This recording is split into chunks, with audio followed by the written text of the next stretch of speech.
नमस्कार दोस्तों, चैनल पर नए हैं तो चैनल को ज़रूर सब्सक्राइब करें और लगे रहें अपनी तैयारी में, क्योंकि एक सुनहरा भविष्य इंतज़ार कर रहा है आपका। आज सीएम पुष्कर सिंह धामी जी ने यूके SSC क्लर्क परीक्षा में सफल अभ्यर्थियों को नियुक्ति पत्र बांटे और इस मौके में क्या कहा श्री पुष्कर सिंह धामी जी ने, आइए सुनते हैं श्री पुष्कर सिंह धामी जी के सकारात्मक और ऊर्जावान भाषण को। नमस्कार, चैनल पर बने रहिए और सुनिए पूरे भाषण को। भारत माता की।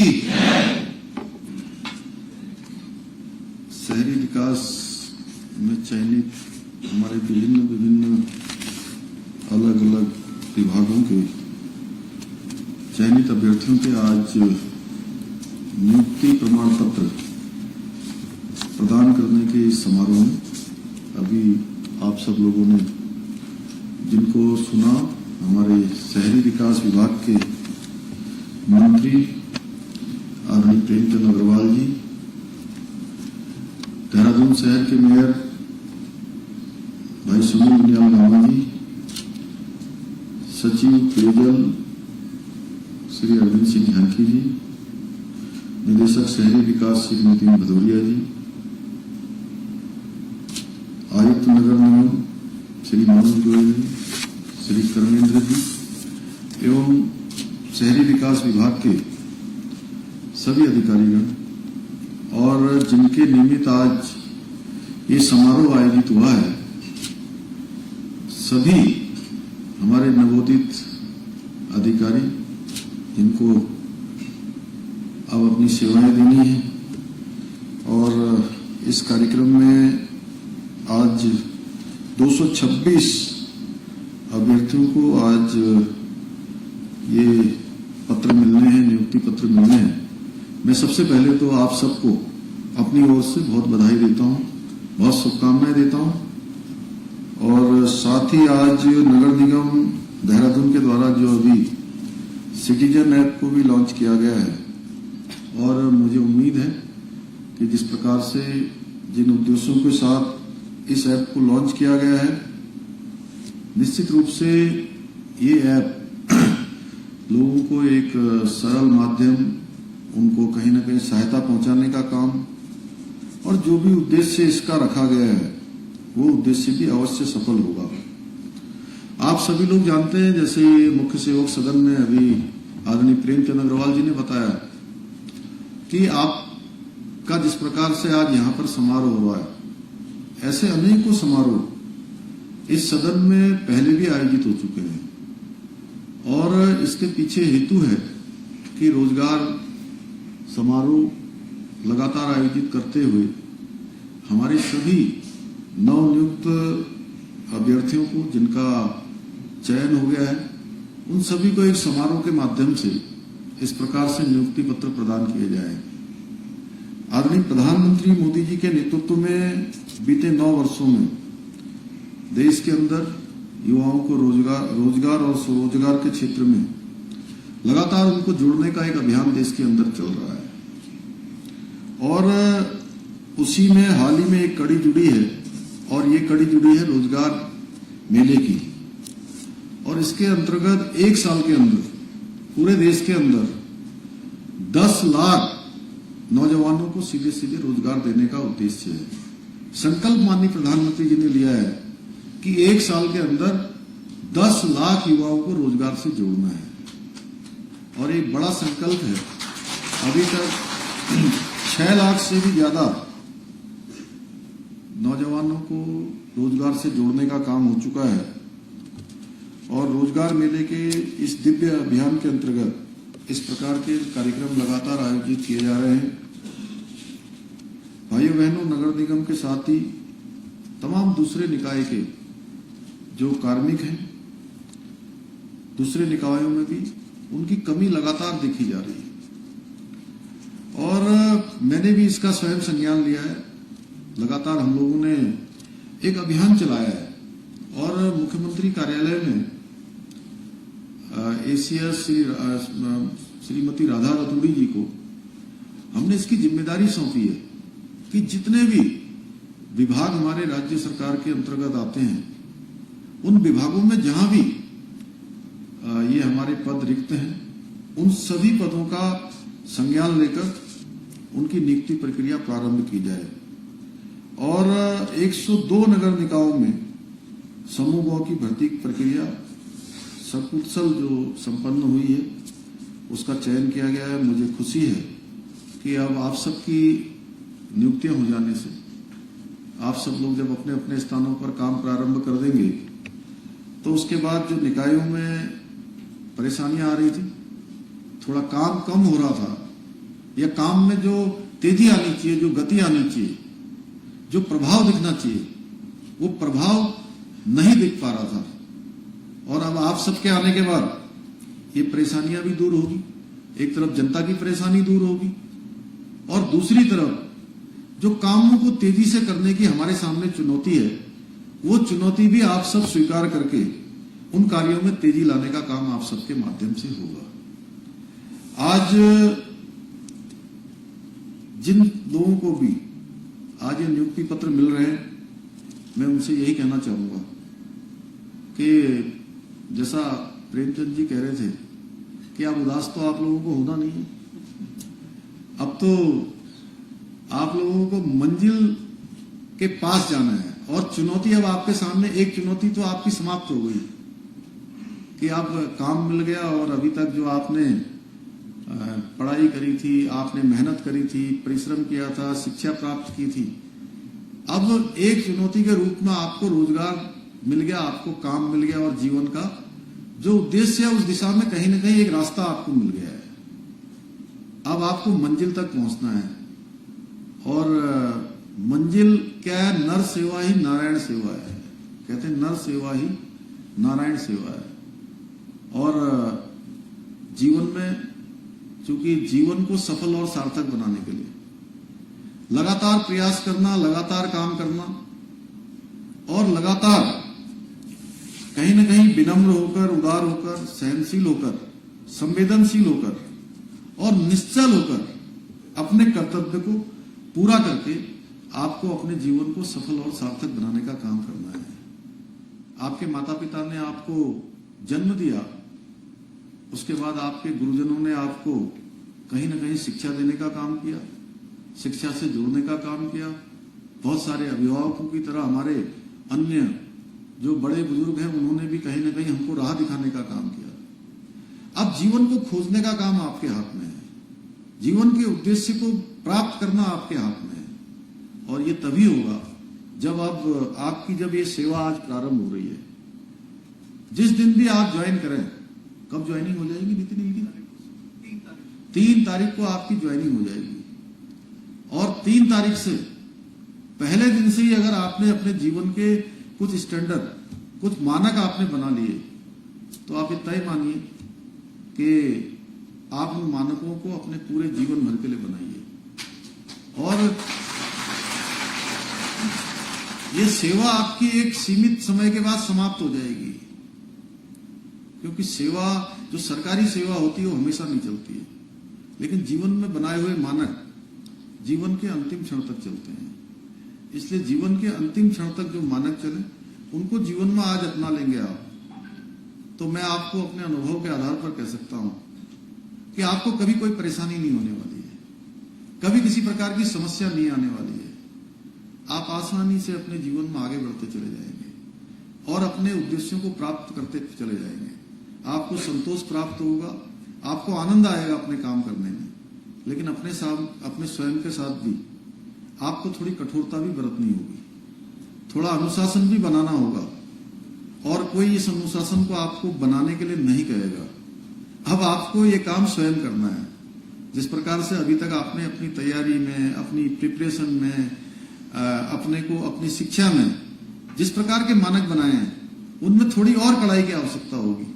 क्योंकि कई बार ये होता है कि अब हमको ये सेवा मिल गई है और 10 to 5 एक जो पहले चलता था ना कि 10 से 5 तक सेवा देनी है, उसके बाद तो कुछ नहीं।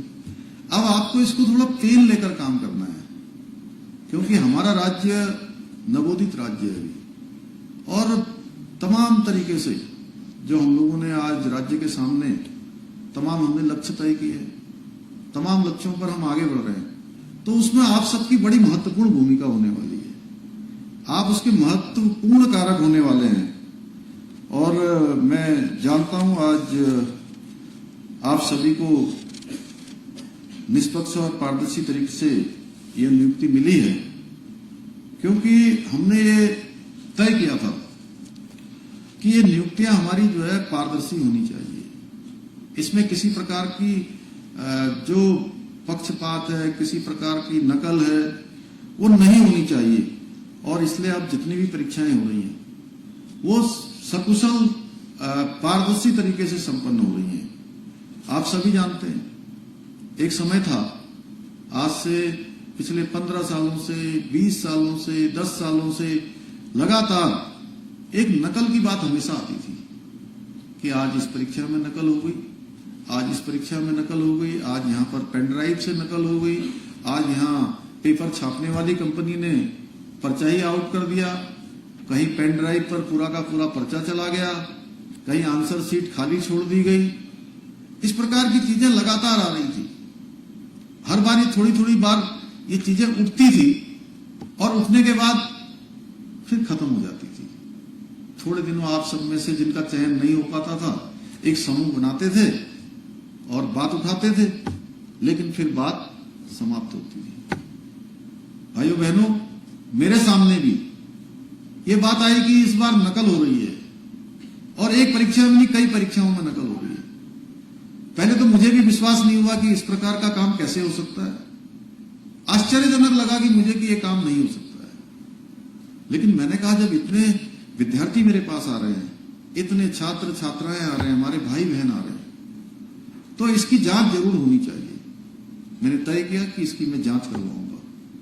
और मैंने जब पुलिस को जांच करवाने के लिए प्रारंभिक रूप से कहा, और प्रारंभिक रूप से ही पता लगा कि इसमें वास्तव में कुछ न कुछ गड़बड़ी हो रही है, नकल हो रही है, तो हमने तय किया कि इस नकल के अभियान की, ये नकल के अपराध की पूरी जो है जांच करवाएंगे और इसके अंतिम छोर तक पहुंचेंगे। और हमने जांच करवाने का निर्णय लिया, जिसमें जब जांच करवाई तो इस नकल के खेल में बड़े बड़े माफिया, बड़े बड़े गिरोह, ऐसे लोग जो कहीं न कहीं से पोषित हो रहे थे, मैं उन सबका नाम नहीं लेना चाहता हूं, आप सब समझ रहे होंगे, पीछे से तमाम लोगों को पोषित करने का काम ये सब हो रहा था और बड़े बड़े लोग उसमें शामिल थे।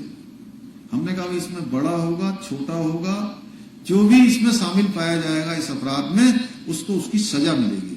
और उसकी सजा के लिए हमने कड़ा प्रावधान किया। पकड़ के जो है, जो भी इसमें पाया जाता था उसको जेल में भेजा जाता था। 80 लोग हवालात के अंदर इसमें गए, और इतने से भी नहीं हुआ। ये पहले भी इस प्रकार के आरोप लगते रहते थे, इस प्रकार की बातें उठती थी। हमने तय किया कि केवल जेल भेजने से भी काम नहीं चलेगा, क्योंकि उसके बाद भी कुछ न कुछ गड़बड़ियां आ जा रही थी, फिर भी कुछ न कुछ हो जा रहा था। हमने तय किया कि हम देश के इस कलंक को मिटाने के लिए हम राज्य में देश का सबसे कठोर नकल विरोधी कानून हम लाएंगे, और हम देश का सबसे कठोर कानून लागू हमने यहां पर किया। और इसके बाद सभी परीक्षाएं पारदर्शी तरीके से संपन्न हो रही हैं। मुझे उम्मीद है कि भविष्य में भी सभी परीक्षाएं अब आने वाले समय में किसी प्रकार का कोई संदेह नहीं रहेगा, किसी प्रकार की कोई शंका नहीं रहेगी कि अब कोई परीक्षा में कहीं नकल होगी, क्योंकि इस कानून में हमने इतने कड़े प्रावधान कर दिए हैं कि अब कोई भी नकल माफिया, कोई भी पेपर छापने वाला, कोई भी नौकरी करने वाला, उस विभाग से जुड़ा हुआ, अब नौजवानों और युवाओं के भविष्य के साथ कोई खिलवाड़ करने की हिम्मत भी नहीं कर सकता है, क्योंकि इसमें हमने जहां उसकी सारी संपत्ति जब्त करने का प्रावधान किया है, वहीं उसके साथ साथ ही आजीवन सजा का भी प्रावधान हमने इस कड़े कानून में कर दिया है।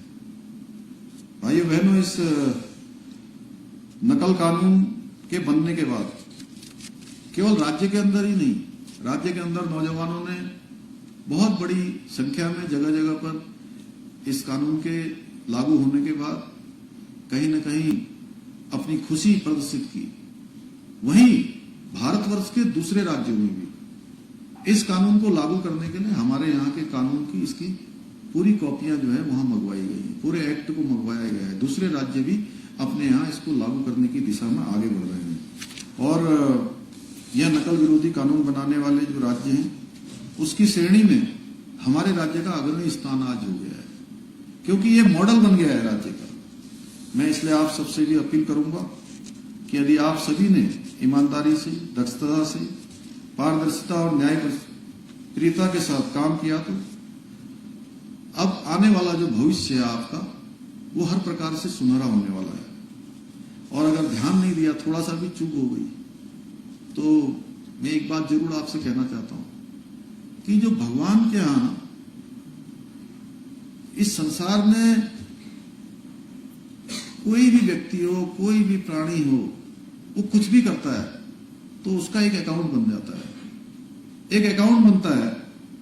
और हमने अगर जानबूझ के गलती करी है, हम जान रहे हैं कि गलत हो रहा है लेकिन फिर भी कर रहे हैं, हम सामने वाले को कह रहे हैं कि नहीं मैंने बहुत अच्छा काम किया है,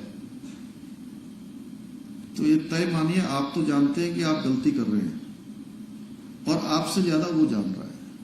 आपके एक एक पल का और एक एक क्षण का वहां हिसाब होता है। जैसे बैंक में हम पैसा जमा करते हैं ना, तो हमारा बैंक का बैलेंस बढ़ता चला जाता है। उसी प्रकार से हम जब लगातार अपने काम को संपादित करते रहते हैं, लोगों की मदद करते रहते हैं, ठीक प्रकार से काम करते हैं, अच्छी मंशा से काम करते हैं, तो वहां पर हमारा अकाउंट लगातार बढ़ता जाता है। और जैसे ही हमने थोड़ा सा भी मन में ये आ गया कि नहीं मैंने तो बहुत स्मार्टनेस दिखा दी है, मैंने तो बहुत चालाकी से इसको बना दिया है, थोड़ा मैं आगे निकल गया हूं, लेकिन इसको क्या पता, हमने 10 प्रकार की चीजें गिना दी। हमने कहा कि कोई सीधा साधा आदमी आया है और उसको कह दिया कि नहीं भाई ये तो इस तरह से नहीं हो सकता। जो कहते हैं ना कई बार फाइलों में जलेबी बन जाती है, जानते हैं ना आप लोग, उस प्रकार का काम कर दिया। तो वहां आपका अकाउंट क्या होगा, प्लस होगा कि माइनस होगा, बताइए जरा, जरा जोर से बोलिए। माइनस हो जाएगा। और माइनस होते होते कभी कभी इतना माइनस हो जाएगा कि फिर क्या होता, माइनस जब हो जाता है तो घर में कुर्की आ जाती है, जानते हैं ना आप लोग, आरसी कट जाती है। अब चूंकि आप लोग कर वाले विभाग के भी हैं तो इसलिए आपने यहां तो कुर्की करनी है जिसने गड़बड़ की है, लेकिन अपनी कुर्की कभी नहीं करवानी है। और इस प्रकार का काम करना है कि आने वाले समय में आप दूसरों के लिए भी प्रेरणा बने, ईमानदारी से कार्य करते हुए। मैं आज के इस अवसर पर आप सभी को ये विश्वास दिलाता हूं कि हमारी सरकार हर वर्ग के लिए पूर्ण रूप से प्रतिबद्ध होकर निरंतरता के साथ कार्य कर रही है। एक पल रुके बिना, एक क्षण रुके बिना लगातार हम काम कर रहे हैं। और आप सब जानते हैं आज हमारे आदरणीय प्रधानमंत्री मोदी जी के नेतृत्व में जिस प्रकार से भारत का मान सम्मान और स्वाभिमान बढ़ा है, आज पूरी दुनिया के अंदर भारत को श्रद्धा के भाव से देखा जा रहा है। अभी मैं 2 दिन पहले ही इंग्लैंड से, लंदन के और बर्मिंघम के दौरे से लौटकर आया हूं। वहां पर विदेश के जितने भी प्रतिनिधियों से मैं मिला हूं उस देश में जाकर, सभी ने जो भारत इन दिनों आए हैं, पिछले सालों में जो भारत देखकर गए हैं, या विशेषकर G20 को जिन्होंने भी आकर भारत के अंदर देखा है, तो भारत के सामर्थ्य से परिचय उनका हुआ है, भारत के सामर्थ्य को उन्होंने जाना है, भारत की संस्कृति को पहचाना है और विकसित होता हुआ भारत, बदलता हुआ भारत दुनिया ने देखा है। मैं बता नहीं सकता कि किस प्रकार से लोगों ने मेरे सामने वहां आदरणीय प्रधानमंत्री जी का वर्णन किया, हमारे देश का वर्णन किया। वो बहुत ही गौरवान्वित करने वाला क्षण था। यहां तक कि मैं हाउस ऑफ कॉमन्स में जब गया तो वहां के सांसदों ने कहा कि जिस प्रकार से सिंगापुर, ताइवान, दूसरे देश जहां पर आज बड़ा टूरिज्म आता है, वो टूरिज्म अब भारत के अंदर भी आ रहा है। दुनिया के लोग अब भारत को देखने भी आ रहे हैं, क्योंकि भारत भी सामर्थ्यवान बना है। और जो सेवा पखवाड़ा हमारा चल रहा है, जिसमें आज स्वच्छता के अनेकों कार्यक्रम आयोजित किए जा रहे हैं, उसके कारण से आज हमारे देश का मान सम्मान पूरी दुनिया के अंदर बढ़ा है। भारत को लोग एक श्रद्धा के भाव से देख रहे हैं, नए बदलते हुए भारत की तस्वीर देख रहे हैं, और भारत में दुनिया अपना भविष्य देख रही है। हम लोग इस महत्वपूर्ण काल में, जो आने वाले 25 साल हैं, जिसको अमृत काल कहा गया है, इस अमृत काल के आप सब सारथी हैं। इस अमृत काल को सार्थक बनाने का काम, इस अमृतकाल में जो हमने लक्ष्य तय किए हैं, उन लक्ष्यों को तय करने की जिम्मेदारी भी आप सबकी है। क्योंकि आज देखिए आप, ऐसे कठिन समय में भारत दुनिया की 5वीं सबसे बड़ी अर्थव्यवस्था बन गया है। हमारे प्रधानमंत्री मोदी जी ने 2027 तक भारत को दुनिया की तीसरी महाशक्ति अर्थव्यवस्था के रूप में बनाने का संकल्प लिया है और हम उसको बनाएंगे, हम उसको बढ़ेंगे और 2047 आते आते हम दुनिया के नेतृत्व के रूप में, दुनिया के विकसित देश के रूप में, दुनिया की महाशक्ति के रूप में, अर्थव्यवस्था, बड़ी अर्थव्यवस्था के रूप में, 5 ट्रिलियन नहीं 10 ट्रिलियन से भी ऊपर की अर्थव्यवस्था के रूप में, इतनी सामर्थ्य हमारे देश के अंदर है, वो हमारी बनेगी और उसमें हम सबका योगदान होगा। मुझे आशा है कि आप सभी अपने अपने अथक प्रयासों से जो आपके निकाय हैं उनकी छवि को बनाने का काम करेंगे, बरकरार रखेंगे। और साथ ही मुझे यह भी विश्वास है कि आप सभी उत्तराखंड को हिंदुस्तान का श्रेष्ठ राज्य बनाने के लिए हमारा विकल्प रहित संकल्प, उसकी सिद्धि के लिए भी अपना सहयोग प्रदान करते रहेंगे। एक बार पुनः मैं आप सभी को, सभी चयनित अभ्यर्थियों को अपनी शुभकामनाएं देता हूं और भगवान बाबा बद्री विशाल जी से, भगवान केदारनाथ जी से आपके उज्जवल भविष्य की कामना करते हुए मैं अपनी वाणी को विराम देता हूं। बहुत बहुत धन्यवाद। धन्यवाद माननीय मुख्यमंत्री जी। हम अनुग्रहित हैं आप